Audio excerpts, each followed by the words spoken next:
इस सुरेश कोत के वीडियो को समझने के लिए आपको थोड़ा सा ट्रेलर दिखाया गया था ताकि आप लोग वास्तव में ये विचार कर सको, इतने सारे प्रमाण देख के, सबूत देखकर, गुरुजी के मुख से सुनकर कि भैया ये किसान आंदोलन, जाट आंदोलन, ये गंदी राजनीति, जिस प्रकार से ये मैनेजमेंट वाले भाई बहन अपने कोऑर्डिनेटरों के द्वारा भ्रमित किए गए और ये कह देते हैं कि गुरुजी का आदेश है, गुरुजी हमें आदेश देते हैं, गुरुजी का परिवार गुरुजी के आदेश के बिना कुछ नहीं करता। अब पता चलेगा आगे आप लोगों को, अब आपको बिल्कुल सारी बातें बिल्कुल आईने की तरह साफ साफ दिखाई देंगी कि काल प्रेरणा से कितना भयंकर मनमाना आचरण संगत में चल रहा है और गुरुजी के परिवार को गुरु नहीं बल्कि काल हैंडल कर रहा है, काल।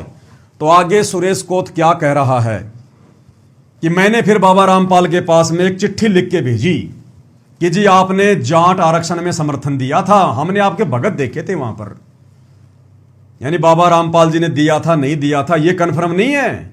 सुरेश कोत कह रहा कि हमने वहां धरने पर आपके भगत देखे थे और आपने पहले देख लिया भाई और बहनों, अखबार की कटिंग और सारी चीजें आपने देख ली कि जबरदस्ती गुरुजी गए थे ये लोग, गुरुजी ने कोई समर्थन नहीं दिया, गुरुजी की कोई आज्ञा नहीं, कोई आदेश नहीं। एपी सिंह वकील का भी आपने अखबार में आया हुआ इंटरव्यू देख लिया और सबसे बड़ी बात गुरुजी के विचार क्या हैं इन सब चीजों को लेकर वो आपने गुरुदेव के मुकम्मल से सुन ली कि दुनिया से ती दोस्ती पड़े भजन में भंग।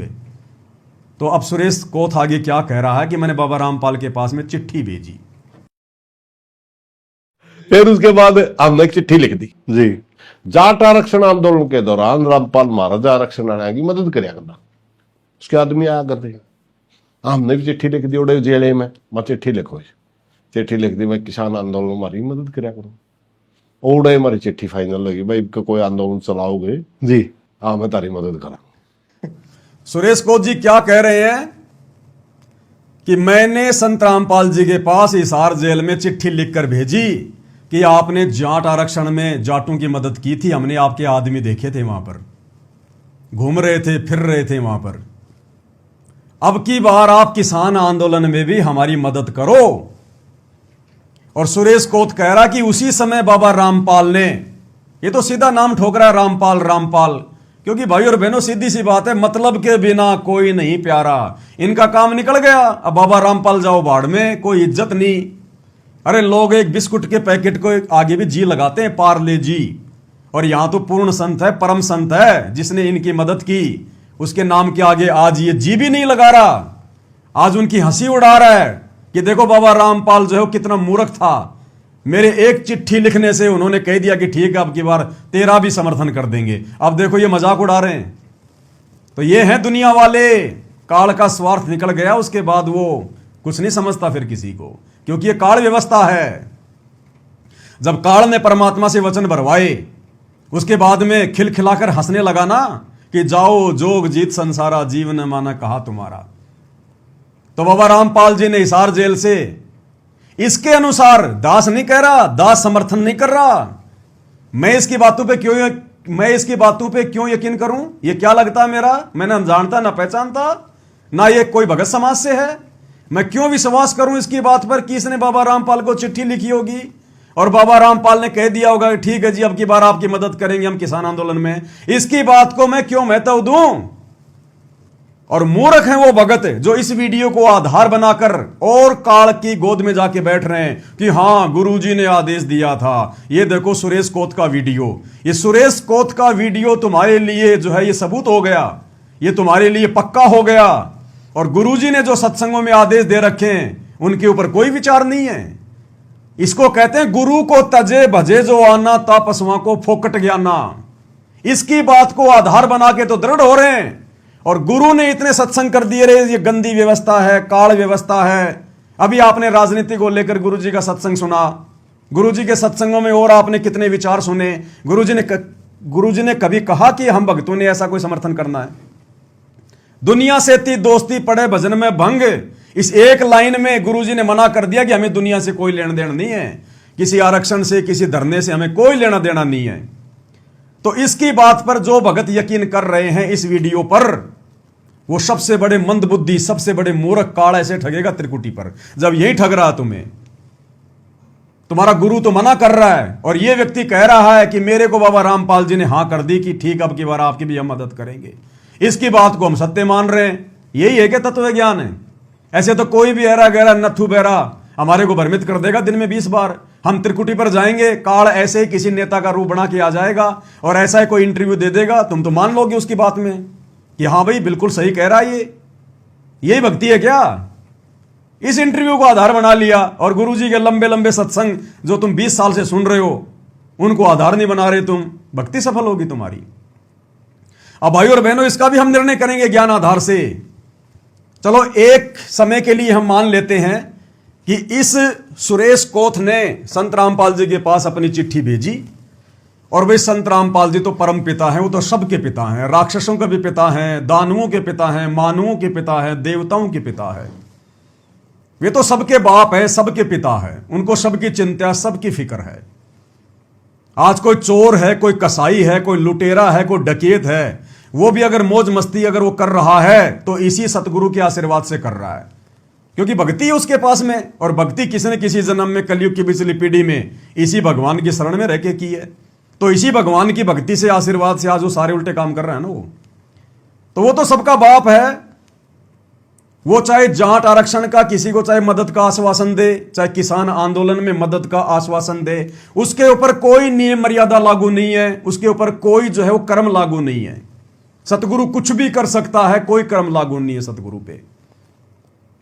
तो इस वीडियो की यदि हम बात मान के चलें, सुरेश कोथ कह रहा कि मैंने चिट्ठी लिखी और संत रामपाल जी ने उसी समय फाइनल कर दी कि ठीक है भाई, अब की बार तुम्हारी भी मदद करेंगे किसान आंदोलन में।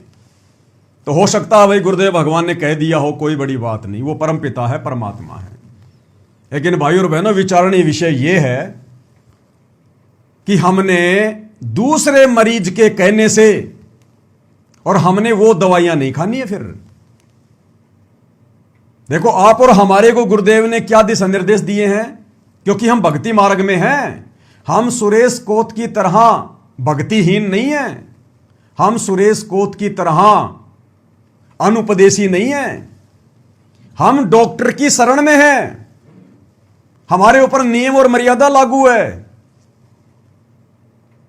एक मरीज डॉक्टर के पास जाता है और वो कहता है कि डॉक्टर साहब, मैं बिल्कुल स्वस्थ हो गया, क्या मैं मीठा खा सकता हूं? डॉक्टर ने कह दिया भैया कोई दिक्कत नहीं है, छिक के मीठा खा, कोई दिक्कत नहीं है। और वहीं एक दूसरा पेशेंट खाट पे पड़ा हुआ है जिसको शुगर है, डायबिटीज है, और उस व्यक्ति की बातें सुनकर जिसको डॉक्टर ने कह दिया कि भैया तू मीठा खा, लड्डू जलेबी खा, कोई दिक्कत नहीं है, और वो व्यक्ति उस व्यक्ति की बातें सुन के वो मरीज भी जिसको डायबिटीज है वो भी मीठा खाना शुरू कर दे कि डॉक्टर ने तो कह दिया। अरे मेरी आंखों के सामने डॉक्टर ने कहा था उस आदमी को कि मीठा खा ले, कोई दिक्कत नहीं है। अरे वो तो उस आदमी को कहा था जिसको डायबिटीज नहीं थी। नालायक, तेरे को तो शुगर है, तूने क्यों खाना शुरू कर दिया? तेरे को तो डॉक्टर ने मना किया हुआ है। तो सुरेश कोथ को गुरुजी क्या कहेंगे, क्या आश्वासन देंगे, क्या नहीं कहेंगे? सुरेश कोथ कोई भगत नहीं है, आप और हम हैं मरीज। आप और हमारे ऊपर गुरुजी का विधान लागू है। हम भगत हैं, भक्ति कर रहे हैं। जो भक्ति करेगा भगत होगा, गुरु की शरण में होगा, मर्यादा उसके लिए है। तो सुरेश कोथ तो भैया आम समाज का आदमी है, ये तो जगत का आदमी है।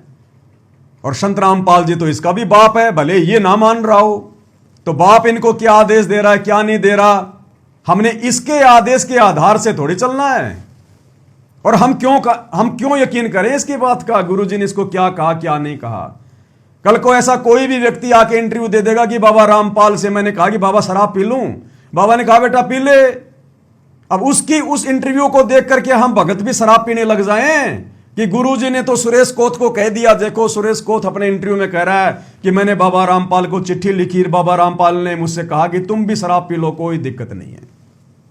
तो क्या हम भगत इस प्रकार के इंटरव्यू को आधार बना के, इस प्रकार के वीडियो को आधार बना के क्या शराब पीने लग जाएंगे? क्या गंदी राजनीति का हिस्सा बनेंगे? क्या जगत के लोगों के साथ में उनके धरनों पर, उनके आंदोलनों में उठना बैठना शुरू करेंगे? क्या किसको आदेश दिया गया? अविचारणीय विषय क्या है? हिसार जेल में आमने सामने डायरेक्ट चिट्ठी लिखकर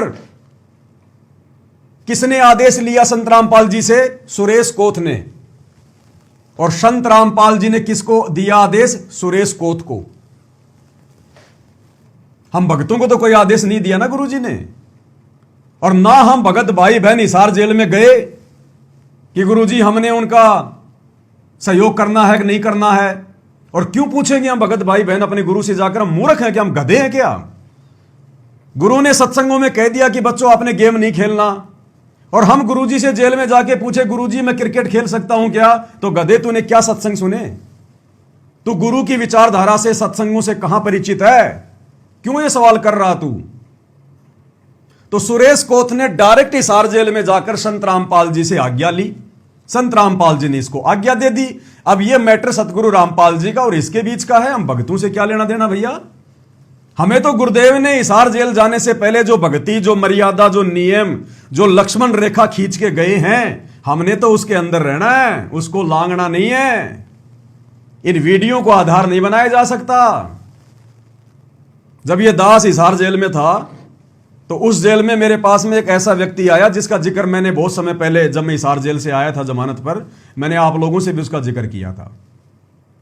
तो एक ऐसा व्यक्ति था जो कि हिसार जेल नंबर 2 में, यानी जिस जेल में हमारे गुरुदेव भगवान है बोस्टल जेल में, उस जेल में था वो पहले। फिर वो आ गया हमारी वाली जेल में, फिर वो मेरे पास में आने लग गया, बातचीत होने लग गई, उसको पता चल गया कि ये बाबा रामपाल का भगत है। फिर उसने मुझे बहुत सारी बातें बताई जो मैंने आपके साथ में शेयर की थी।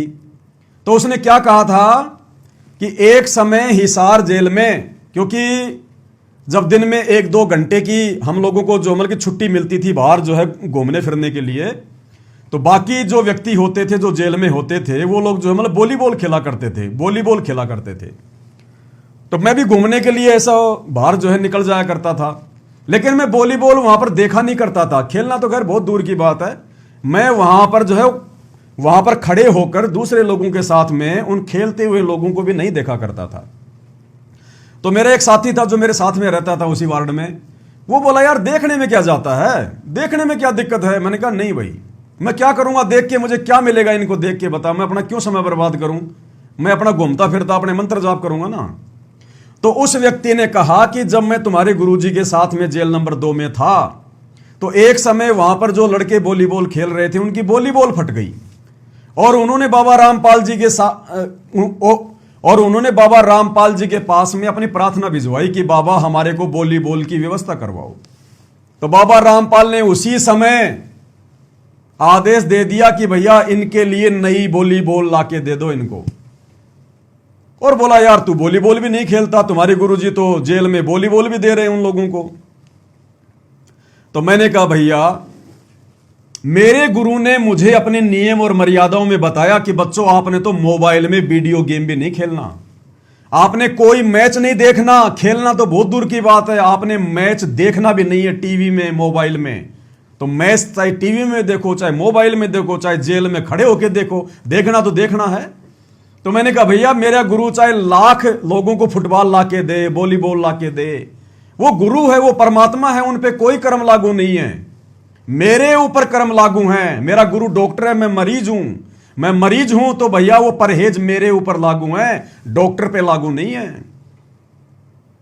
तो भाई और बहनों हिसार जेल में तो गुरुजी ने उन कैदियों को वॉलीबॉल भी लाके दी, और आप और हम भक्तों को गुरुजी सत्संगों में कह रहे हैं कि बच्चों तुमने वॉलीबॉल खेलनी भी नहीं है, कोई खेल रहा है तुमने वहां बैठना भी नहीं है, मोबाइल में तुमने वीडियो गेम भी नहीं खेलने। अब बताओ, एक तरफ तो गुरु हिसार जेल में लोगों को वॉलीबॉल लाके दे रहा है और अपने भक्तों को गुरुजी मना कर रहा है, क्योंकि वो जगत वाले हैं और हम भगत हैं। इसी प्रकार सुरेश कोत को जो गुरुजी कह रहे हैं कि ठीक है किसान आंदोलन में तेरी मदद करेंगे, वो जगत वाले को कह रहे हैं, भक्तिहीन प्राणी को कह रहे हैं। लेकिन हम भगत हैं, हम मरीज हैं, हमारे ऊपर नियम लागू हैं। दुनिया से ती दोस्ती पड़े भजन में भंग, ये किसका नियम है, किसका आदेश है? हमारे गुरु का आदेश है। हमने इस आदेश पे चलना पड़ेगा, ना कि इस प्रकार के लोगों के ये हंसी मजाक उड़ाते हुए इंटरव्यू को देखकर हम लोग ये मान लें कि हमारे गुरुजी ने जाट आंदोलन का समर्थन कर दिया, हमारे गुरुजी ने फलाने आंदोलन का समर्थन कर दिया। ये ज्ञान आधार नहीं है, ये परीक्षा चल रही है, ये हम भक्तों की ये परीक्षा का हिस्सा है। क्योंकि आज इसके ऊपर वीडियो बन रहा है ना, तो ये वीडियो भी इस व्यक्ति का जेल में जाना, गुरुजी से मिलना, ये बातें करना हम भक्तों की परीक्षा का एक हिस्सा है। और आगे देखो कैसे फंस गए, कैसे फंस गए ये मूर्ख आदमी सतलोक आश्रम मैनेजमेंट हरियाणा वाले। फिर बाहर जाकर इस व्यक्ति ने बोल दिया होगा कि मैं ऐसे ऐसे महाराज जी से जेल में मिला था और महाराज जी ने कहा था कि ठीक, अब की बार तुम्हारा भी समर्थन करेंगे। और मूर्ख सतलोक आश्रम मैनेजमेंट हरियाणा ने इनके धरने पर जाकर 5 लाख रुपए का चंदा दे दिया, 5 लाख रुपए का। भाई और बहनों, ये आदमी पता नहीं क्या कहेगा क्या नहीं कहेगा। मान लो इस आदमी ने बाहर जाकर सतलोक आश्रम वालों को, गुरुजी के बेटे को, बेटी को या उनके भाई को कह दिया होगा मिलके कि ऐसे ऐसे मैं हिसार जेल में गया था और महाराज जी से मैंने अर्जी लगाई थी, चिट्ठी लिखी थी और महाराज जी ने तो देखो ये चिट्ठी रही मेरे पास में। या वैसे बोल दिया होगा कि उन्होंने कहा था कि ठीक है, तेरी मदद हम करेंगे। अब यहां पर सतलोक आश्रम मैनेजमेंट हरियाणा की परीक्षा, गुरुजी के परिवार की परीक्षा और साथ में संगत की परीक्षा। अब अगर गुरुजी के परिवार को ज्ञान होता, मान लो इस व्यक्ति को समर्थन करना है या नहीं करना है, इससे बात होने के बाद अगर गुरुजी के परिवार को ज्ञान होता तो गुरुजी का परिवार हिसार जेल में जाकर इस व्यक्ति की बात को नहीं रखता कि गुरुजी आपने ऐसे ऐसे उस सुरेश कोत को कहा था क्या कि किसान आंदोलन में हम भी तेरी मदद कर देंगे। गुरुजी से हिसार जेल में जाकर इस प्रकार की ज्ञान विरुद्ध बातें करना, अपनी मूर्खता का परिचय देना है, अपने गुरुजी को मानुष मानना है, अपने को दुनिया का सबसे बड़ा महामूर्ख अपने गुरु के सामने जो है वो प्रदर्शित करना है। अरे ये व्यक्ति हमें बाहर आकर कहेगा कि भाई बाबा रामपाल ने मेरे को आश्वासन दिया है कि भैया मैं शराब का ठेका खोलने में तेरी मदद करूंगा, और ये व्यक्ति बाहर जाकर बाबा रामपाल के बेटे से कहे कि भाई आपके पिताजी ने, बाबा रामपाल ने मेरे को आश्वासन दिया है कि अब की बार जब मैं दारू का ठेका खोलूंगा ना तो हम तेरा मदद करेंगे, तेरा सहयोग करेंगे। और फिर गुरुजी का परिवार जाकर गुरुजी से जेल में मिले और कहे कि गुरुजी आपने ऐसे ऐसे उसको मदद के लिए कहा था क्या, उसकी मदद हमने करनी है क्या। अरे दुनिया ना जाने क्या क्या ज्ञान विरुद्ध बातें हमें कहेगी, बोलेगी। हम उन बातों को अपने गुरु के सामने रखकर उनके सिर में क्यों दर्द कर रहे हैं? अपनी मूर्खता का परिचय हम क्यों दे रहे हैं? क्या हमें पता नहीं हमारे गुरु ने हमारे को क्या आदेश दे रखा है, हमने क्या करना और क्या नहीं करना, कहां सहयोग करना है? तो गुरु का परिवार मंद बुद्धि, महामूर्ख, अगर इस व्यक्ति की बात को हिसार जेल में जाकर गुरुजी से भी यदि इन्होंने डिस्कस किया है तो सबसे बड़े मूर्ख, मंद बुद्धि। और अगर गुरु से पूछे बिना इस व्यक्ति के कहने से अगर किसान आंदोलन में आश्रम वालों ने 5 लाख रुपए चंदा दिया तो सबसे बड़े मूर्ख, सबसे बड़े मंद बुद्धि। दोनों स्थिति में इन्होंने अपनी भक्ति का सत्यानाश कर लिया। इसी को कहते हैं परीक्षा। इसका बचाव का एक ही तरीका था, जब इस व्यक्ति ने गुरुजी के परिवार से यह बात कही कि ऐसे ऐसे महाराज जी ने मुझे आश्वासन दिया है, तो सुन के इस कान से निकाल देना चाहिए था कि ना जाने ऐसे तो कितने क्या बोलेंगे, हमारे गुरुजी का सत्संग में कोई आदेश ही नहीं है, हम क्यों इस प्रकार की फालतू बातें अपने गुरुजी के पास जाके करें जेल में। गुरुजी जाने ये जाने, हमें क्या लेना देना, हमें आदेश थोड़ी दिया गुरुजी ने। तो जबरदस्ती सतलोक आश्रम मैनेजमेंट हरियाणा ने, गुरु के परिवार ने डेढ़ स्याणा बनकर काल प्रेरणा से या तो डायरेक्ट इस व्यक्ति की 5 लाख रुपए की मदद करके किसान आंदोलन में अपने कर्म फोड़े हैं, या इस व्यक्ति की बात को लेकर गुरुजी से मिलकर गुरुजी को बताकर अपने कर्म फोड़े। परीक्षा चल रही है भैया। परीक्षा के समय में अगर अपने गुरु से पूछोगे कि भारत की राजधानी नई दिल्ली की तरह मैं बंबई लिख दूं क्या, तो गुरु नहीं बताएगा आपको, बोलेगा भैया तेरे को जो ठीक लगे वो कर दे, क्योंकि वो परीक्षा चल रही है। साल भर तक क्या पढ़ाया था, भारत की राजधानी नई दिल्ली, भारत की राजधानी नई दिल्ली, और उस परीक्षा के समय में तो गुरु से पूछ रहा है कि नई दिल्ली लिखूं या फिर मैं जो है की बंबई लिखूं। तो गुरु क्या करेगा उस समय, यह कहेगा कि जो तेरे को अच्छा लगे वो कर दे भाई, क्योंकि परीक्षा चल रही है। अब आगे सुनिएगा इस व्यक्ति के विचार। हमने भी चिट्ठी लिख दी उड़े जेल में, मैं चिट्ठी लिखो, चिट्ठी लिख दी मैं किसान आंदोलन हमारी मदद कराया करूँ। उड़े हमारी चिट्ठी फाइनल होगी, भाई कोई आंदोलन चलाओगे जी, हाँ मैं तारी मदद करा। फिर आसी हमने भूख हड़ताल रखी कर्जा मुक्ति के लिए किसानों की। मैं बैठा था खुद 17-18 दिन भूख हड़ताल बैठा था। ये जब एक रायतो बंधु स्कीम महाराष्ट्र में लागू हुई थी, जब ये अब ये 2,000 रुपये देने, हाँ हमें उस समय 8,000 रुपये प्रति एकड़ मांगा थे, 4,000 रुपये प्रति बिजाई जी देव आप किसानों को। ये तेलंगाना में स्कीम थी, उस स्कीम को हमने कहा था पूरे देश में लागू होना चाहिए। वो पूरे देश में आंदोलन था, इसलिए मोदी ने 2,000 रुपये करे थे, वो आंदोलन का दबाव। उस मौके में भूख हड़ताल बैठा था। तब रामपाल ने मारते ओड़ा रैली हमने करी, रैली में बल्कि बहुत ज्यादा राम बरस गया, रामपाल के चेले ने मारा, साइड भी साफ कराया, उन्हें चाय का लंगर लगाया, उन्होंने बिस्कुट खिलाए, और मारती चंदा दे अगर देखो 2000 दे गया, को 4000 दे गया, पर्ची का वो लिख लेंदा, हमारा को काम चल जाता, जे नहीं होंदा तो कहाँ रह जाता किसी ते भाई तो और 10 पर्ची मांगे, वह लेकर आ गए, बोला 5 लाख रुपए देंगे जी। तेरी बेटी को हमारा सिर लग गया जाएगा, 5 लाख रुपए मारा दी चंदा। हम तो फक्कड़ आदमी है। किसान आंदोलन वाले सुरेश कोथ भी अचंभे में पड़ गया कि 5 लाख रुपया, और हमारे जैसे फक्कड़ आदमियों को ना तो इनको 5 लाख रुपए की जरूरत थी।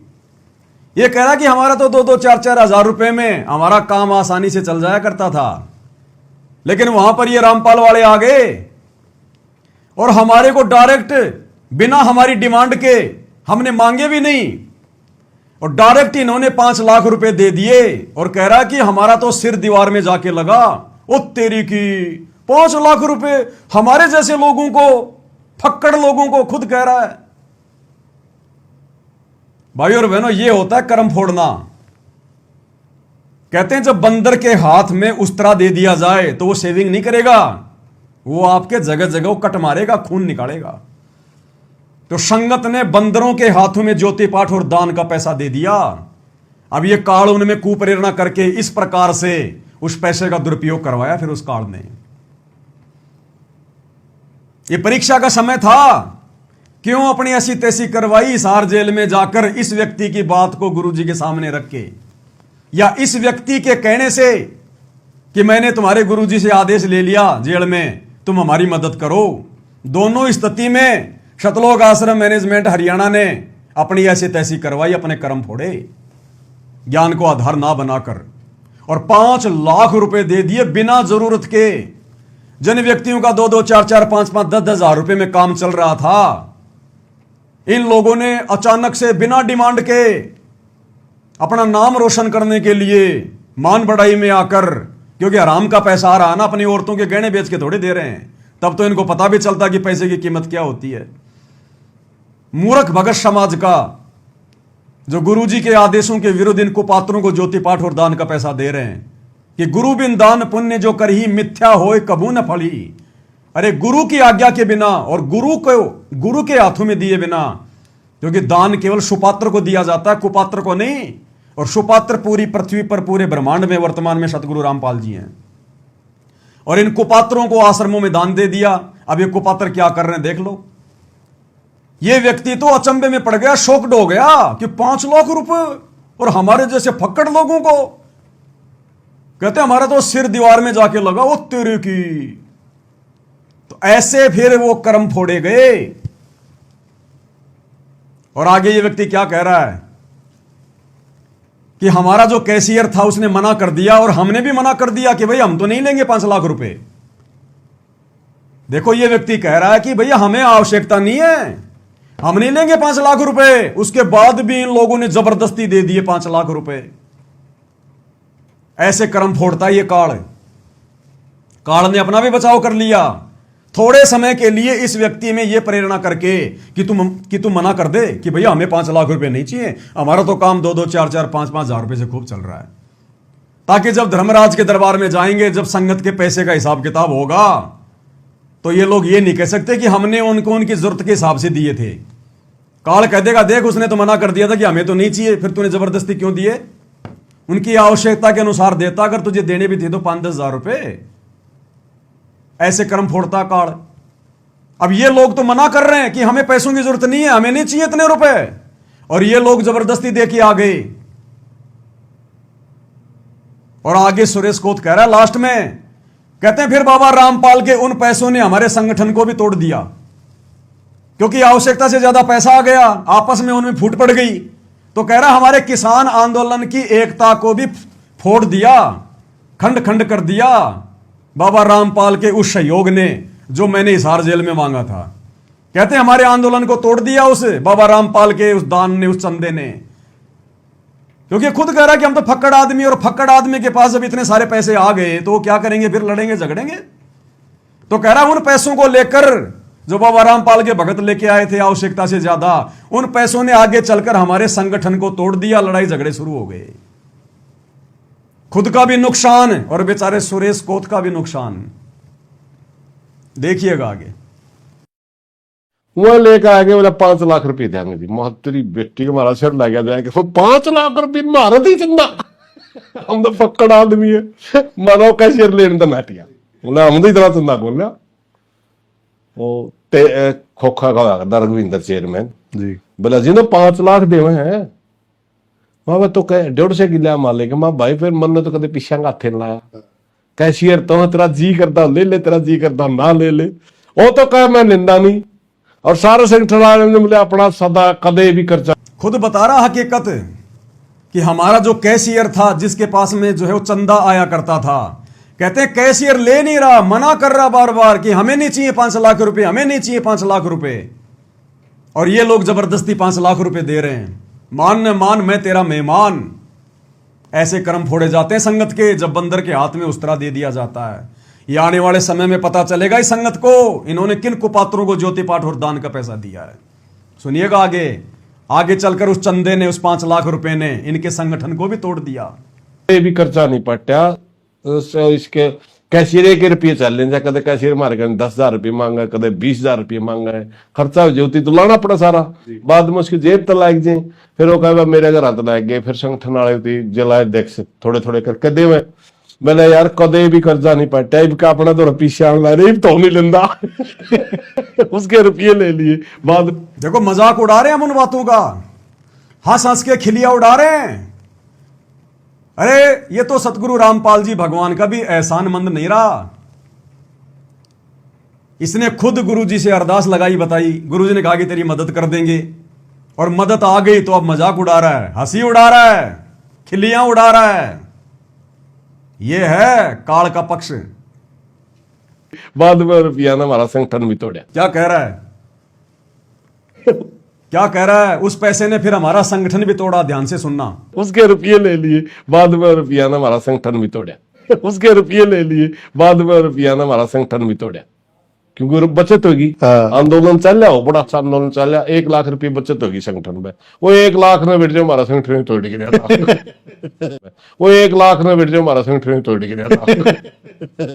वो 1 लाख में बैठ जाओ हमारा संगठन तोड़ गिरा था। कह रहा उस 1 लाख रुपए ने गाड़ी निकाल के कह रहा है, बेटी आगे क्या बोल रहा आप जी ने सुन लिया होगा। कहते हैं उस 1 लाख रुपए ने हमारा संगठन भी तोड़ दिया, खुद का नुकसान करवाया सतलोक आश्रम वालों ने, और इनके संगठन का भी नुकसान कर दिया सतलोक आश्रम वालों ने। और आज ये व्यक्ति 5 लाख रुपए लेकर खिलियां उड़ा रहा है, इंटरव्यू दे रहा है, मजाक उड़ा रहा है उन बातों का कि बाबा रामपाल कितना मूर्ख है और बाबा रामपाल के भगत कितने मूर्ख हैं। आज मजाक उड़ा रहा है। ये मजाक उड़ा किसके कारण है? इसके जैसे लोग तो लाख आदेश लेके आएंगे, ना ये भगत है, हमें क्या लेना देना। तुम आश्रम वाले इनकी बातों को सीरियस लेकर क्यों गए गुरुजी के पास में? इनकी भक्ति और मर्यादा विरुद्ध बातों को लेकर गुरुजी के पास क्यों गए? तुम्हें क्या आवश्यकता थी? तो ये सबसे बड़ी मूर्खता यहां पर किसने की? सतलोक आश्रम मैनेजमेंट हरियाणा ने। और मूर्ख संगत सबसे बड़ी दोषी। अरे मान लो अगर ये लोग हिसार जेल में गए, गुरुजी से आदेश लेकर आ गए और गुरुजी ने इनको आदेश दे दिया, तो नालायकों गुरुजी ने आदेश दिया किसको? जाटों का समर्थन करने का, आंदोलन का समर्थन करने का। जो व्यक्ति हिसार जेल में प्रार्थना लेके गया, चाहे गुरुजी का बेटा हो, चाहे बेटी हो, चाहे भाई हो, तो गुरुजी ने आदेश दिया किसको? उस एक व्यक्ति को या 2 व्यक्ति को, जो मैनेजमेंट वाले हैं, जो गुरुजी से मिलने के लिए जाते हैं, उनके परिवार वाले। अरे तो वो अपने कर्म फोड़े जिसको गुरुजी ने आदेश दिया है या जिसने गुरुजी से आदेश लिया है, वो अपने कर्म फोड़े। अपनी औरतों के जेवरात बेच के उनको 5 लाख दे, चाहे 20 लाख दे, चाहे अपने बाप दादाओं की जमीन बेच के दे। अरे बाकी संगत को कब आदेश दिया गुरुजी ने? बाकी संगत कब गई हिसार जेल में सुरेश कोत की ये जो है प्रार्थना लेके? ये परीक्षा चल रही है संगत की। कल को परमात्मा कह देंगे, भाई मैंने तुम्हारे को कहां आदेश दिया था? मेरे पास तो मेरा बेटा आया था, मूर्ख बेटा, मैंने तो उसको कहा था, मैं नहीं कहता तो भी अपने वो कर्म फोड़ता, इसलिए मैंने कह दिया कि ठीक है भैया तुम देख लेना, थोड़ी बहुत उनकी मदद तुम कर देना। अब उसके बेटे की भी परीक्षा, गुरुजी के बेटे की भी परीक्षा। अब गुरुजी कह देंगे मैंने तो मेरे बेटे से कहा था, मेरे भाई से कहा था, जो मेरे से मिलने आए थे। तुम मेरे से मिलने आए थे क्या संगत वालों? तुमने मेरा आदेश सुना था क्या? तुमने क्यों दे दिया ज्योति पाठ और दान का पैसा? और जब ये बात तुम्हारे सामने आई तो तुमने बात क्यों नहीं उठाई कि भैया हमारा पैसा क्यों दिया गया? और ये कह देते कि हमारा पैसा नहीं है तो कोई बात नहीं, आज के बाद आप और हमारा रिश्ता समाप्त। तुम तो सारे उल्टे कर्म कर रहे हो। हम तुम्हारे पीछे क्यों चले? हम इन आश्रमों में धक्के क्यों खाएं? क्योंकि वर्तमान में तुम इन आश्रमों के संचालक हो। अगर हम तुम्हारी कुसंगति करेंगे, जो तुम सारे उल्टे काम कर रहे हो, हमारी तो मर्यादा टूटेगी। तो संगत भी यहां दोषी।